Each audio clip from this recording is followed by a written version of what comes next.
aproximadamente 30 minutos e discutimos a situação atual do Ministério, bem como da pandemia. Uma conversa bastante produtiva, muito cordial,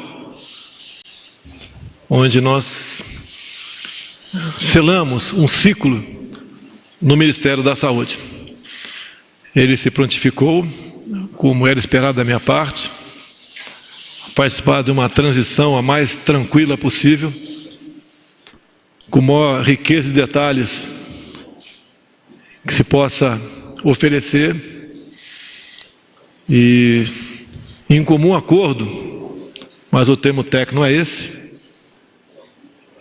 eu o exonero do Ministério nas próximas horas. Foi realmente um divórcio consensual, porque acima de mim, como presidente, e dele como ainda ministro, está a saúde do povo brasileiro. A vida, para todos nós, está em primeiro lugar. A questão do coronavírus se abate sobre todo o mundo e cada país tem as suas especificidades. Como bem disse o chefe da OMS, o Brasil não é diferente. Como presidente da República, eu coordeno 22 ministérios. E na maioria das vezes, o problema não está afeto apenas a um ministério. Quando se fala em saúde, fala-se em vida, a gente não pode deixar de falar em emprego. Que uma pessoa desempregada, ela estará mais propensa a sofrer problemas de saúde do que uma outra empregada. E desde o começo da pandemia, eu me dirigi a todos os ministros e falei da vida e do emprego.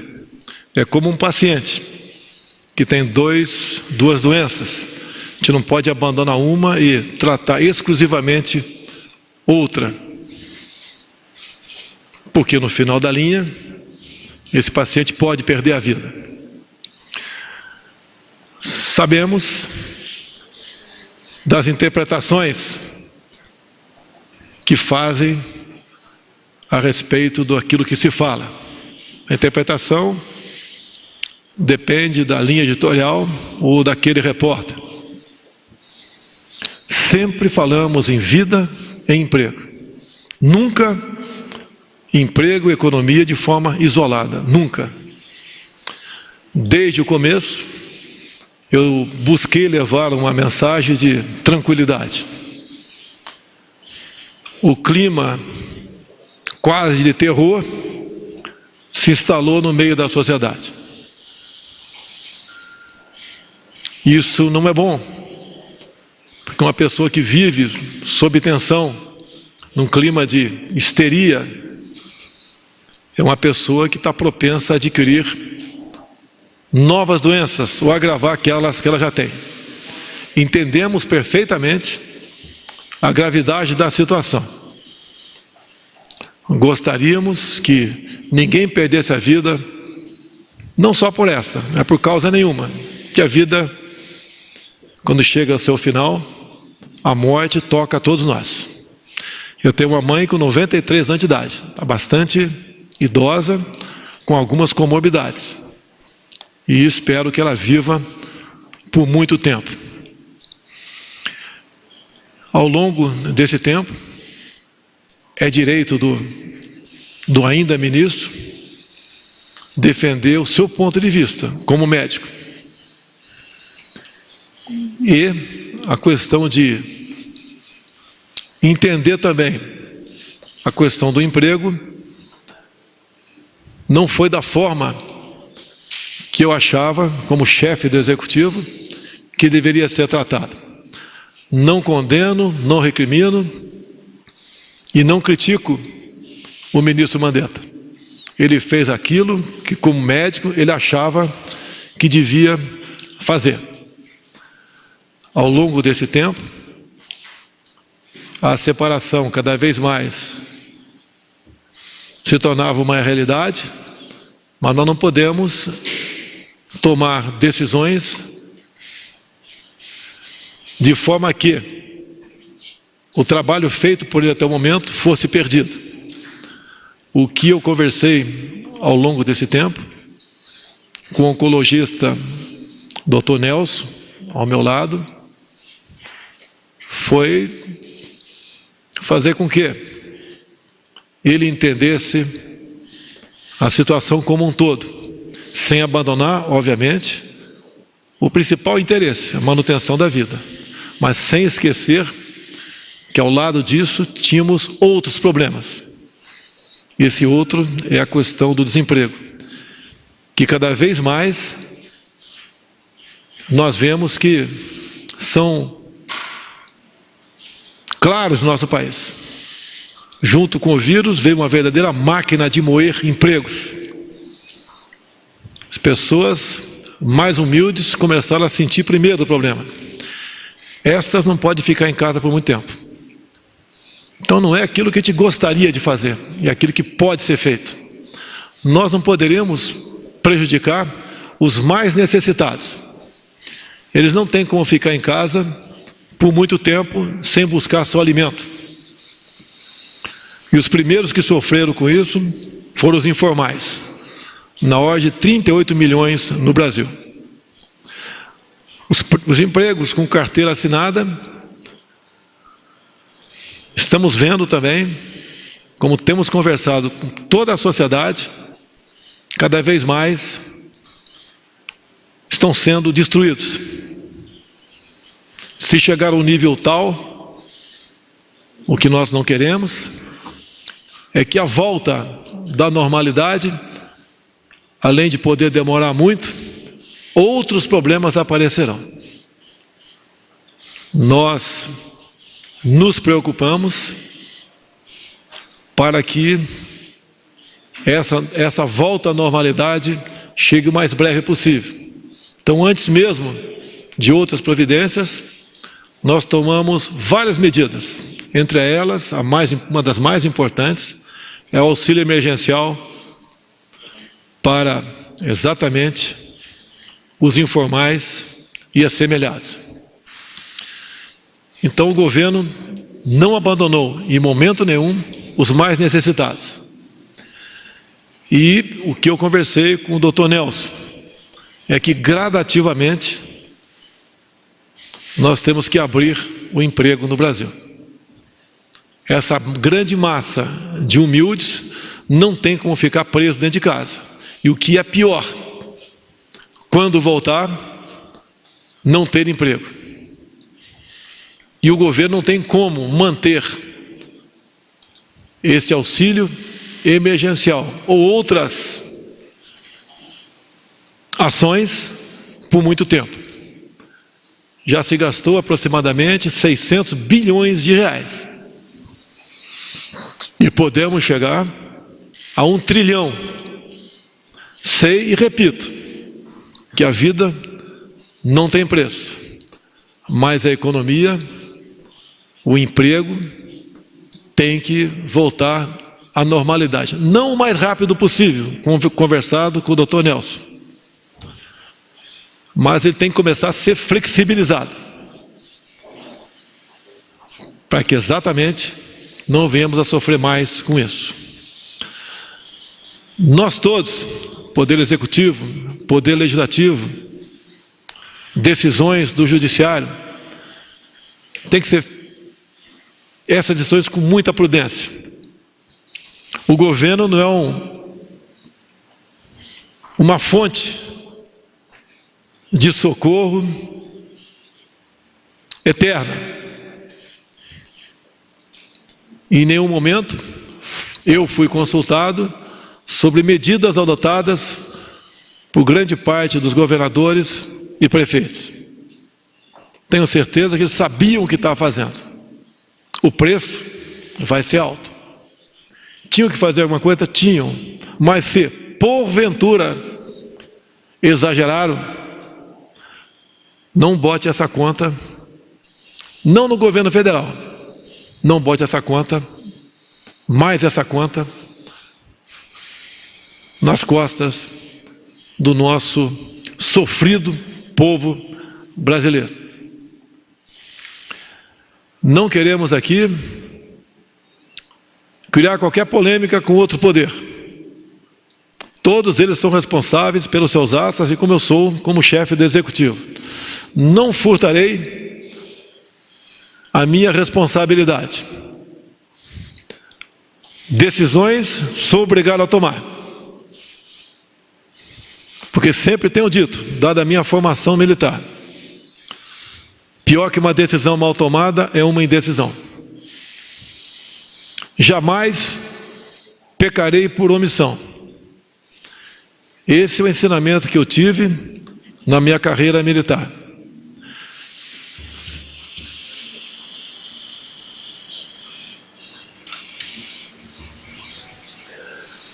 Essa será a minha linha de atuação. Montamos um governo diferente dos montados anteriormente, que tem dado resultado. Estávamos praticamente voando no final do último trimestre. Tudo estava indo muito bem. O Brasil tinha tudo para dar certo num curto espaço de tempo. Esse dar certo agora acontecerá, mas num tempo mais ampliado, onde eu apelo para os demais outros poderes. A responsabilidade não é só minha, é de todos nós. Os excessos que alguns cometeram, que se responsabilizem por eles. Jamais eu mandaria as minhas Forças Armadas prender quem quer que seja que estivesse nas ruas.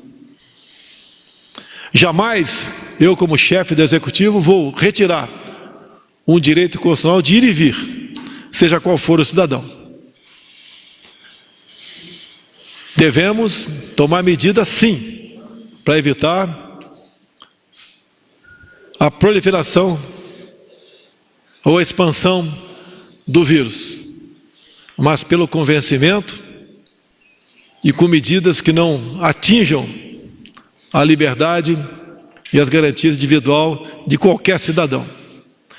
Jamais cercearemos qualquer direito fundamental de um cidadão. Quem tem poder de decretar estado de defesa ou de sítio, depois de uma decisão, obviamente, do Parlamento brasileiro, é o Presidente da República, e não o prefeito ou o governador. O excesso não levará à solução do problema, muito pelo contrário, se agravará. E como venho dizendo desde há muito, e tenho certeza, tem uns amigos aqui da MB, Sociedade de Medicina Brasileira, que o remédio para curar um paciente não pode ter um efeito colateral mais danoso do que a própria doença. Então o governo federal, o Presidente da República, tem uma visão mais ampla de cada ministro de per si. Esse é o nosso trabalho. Essas são muitas vezes as decisões que nós somos obrigados a tomar. Os problemas acontecem na vida de todo mundo e devemos buscar a melhor maneira de solucioná-la.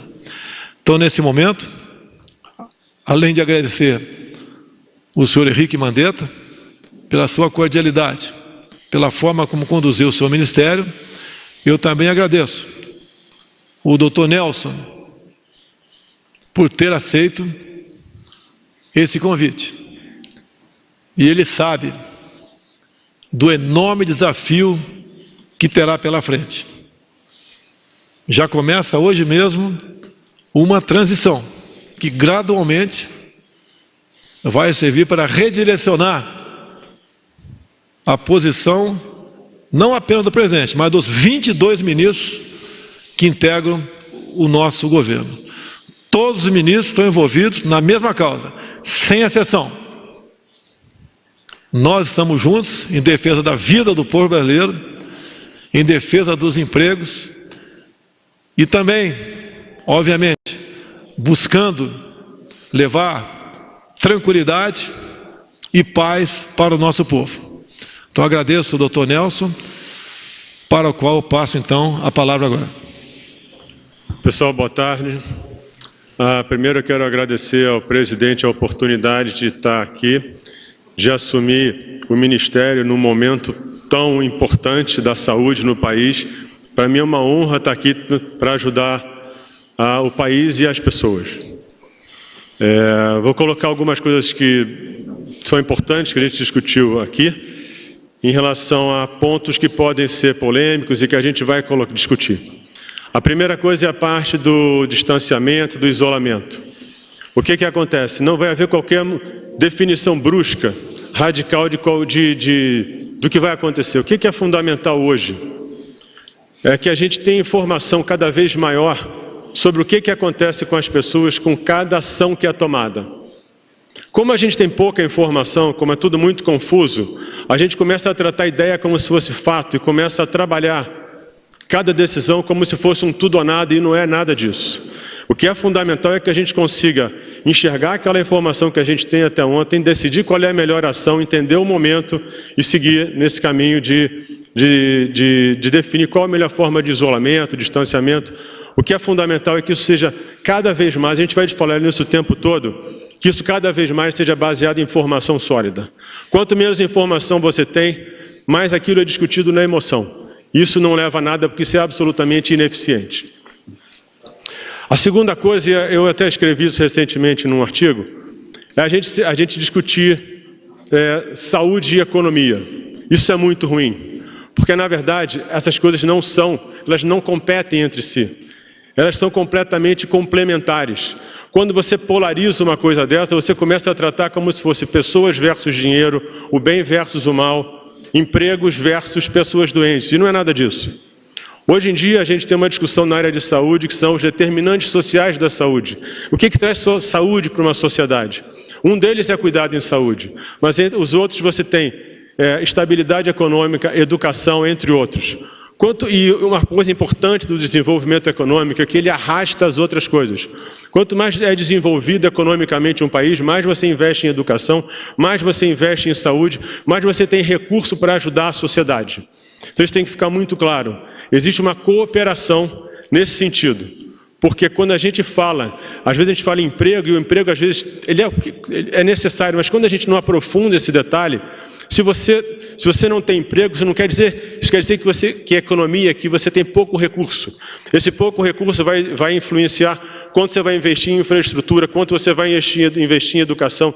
Isso tem um impacto enorme na qualidade de vida e na expectativa de vida de uma sociedade.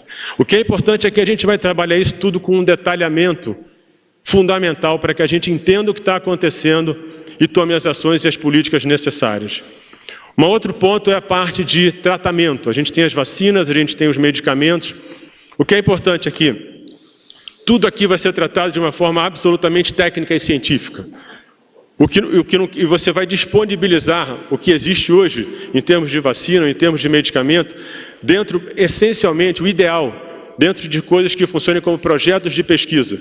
Porque isso vai permitir que você colhe o maior número possível de informações no espaço mais curto de tempo. Isso vai te ajudar a entender o que faz diferença ou não para as pessoas, para os pacientes e para a sociedade. Isso é um compromisso que a gente tem. Entender claramente o que está acontecendo, não só no Brasil, no mundo, em relação a tudo que representa cuidar dessas pessoas. Um outro ponto que é fundamental é a gente trabalhar uma área de dado e inteligência. Porque, como eu coloquei antes, a gente tem que entender cada ação que a gente toma. Quando você tem muita incerteza, como é o momento de hoje, cada coisa que você faz hoje, você na verdade não tem certeza do que vai acontecer amanhã. Colher esse dado ao longo do tempo é fundamental. Mas é importante que esse dado seja colhido e as pessoas colaborem, que elas entendam que isso é uma coisa normal. E quando a gente fala em dado e informação, a gente não está falando só da Covid. Hoje, quando você tem a Covid, o que está acontecendo, por exemplo, com a oncologia? Se você tem uma redução da atividade econômica, você vai ter, talvez, diminuição da quantidade de clínicas de diagnóstico, clínicas de tratamento. Então você pode ter menos gente sendo diagnosticada. Isso pode impactar muito na sobrevida das pessoas, no índice de cura das pessoas. Isso vale para a doença cardiovascular, isso vale para o câncer, isso vale para outras doenças, né?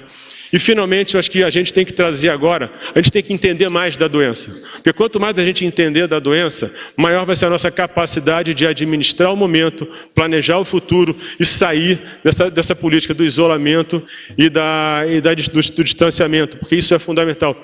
Porque as pessoas vão ter muita dificuldade em se isolar. A gente vive um momento único hoje, porque você tem o isolamento com um volume enorme de informação. É um mundo completamente novo, a gente nunca viveu isso, né? Então, como é que, e a gente vai estar aprendendo ao longo do tempo como é que isso se comporta. Então, e aí, para conhecer a doença, a gente vai ter que fazer um programa de teste. É fundamental que a gente tenha uma avaliação do que é essa doença hoje. Como eu falei, se você não domina aquilo, se aquilo não está na sua mão, você vira um barco à deriva.